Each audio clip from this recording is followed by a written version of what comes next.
Now, Kenya and Djibouti will push for a visa-free regime to spur trade between the two nations.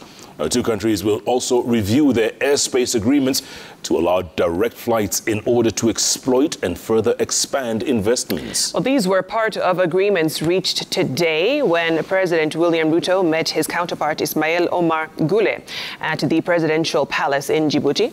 The two leaders have agreed to establish the Kenya-Djibouti Business Council that will drive commerce between the two countries.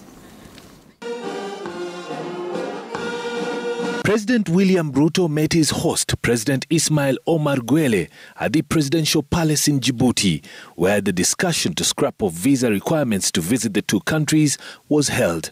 The two leaders agreed that the removal of the visa requirement will spur trade between Kenya and Djibouti. The free trade is projected to lift 30 million people out of extreme poverty and boost incomes by 7%. or US dollars 450 billion by 2035.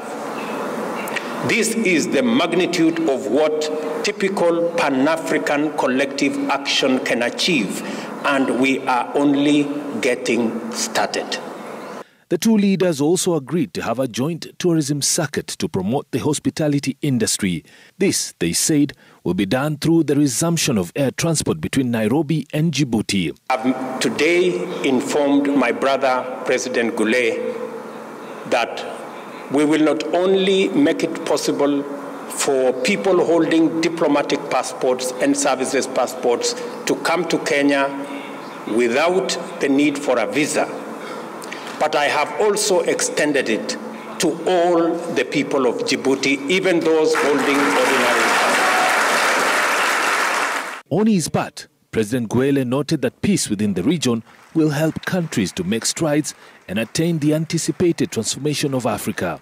Our countries have a rich and promising relationship, which I am pleased to mention here. This is why your presence today here today honors us. Indeed, it attests, on the one hand, to your desire to share with us these privileged and historic moments, and testifies, on the other hand, of our common aspiration to consolidate these relations. President Ruto also made a maiden address at the National Assembly of Djibouti, where he asked leaders to step forward and formulate effective solutions to fix unemployment, poverty, and inequality facing Africa.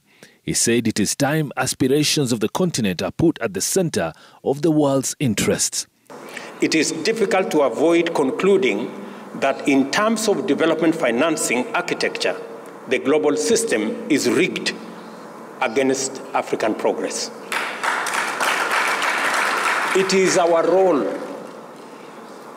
members, honorable members, it is our role to persistently bring to the attention of the world the importance of abandoning a fundamentally unjust global financial system and the prejudicial biases and attitudes that underpin it, not solely for Africa's sake, but to avert the collective peril of humanity.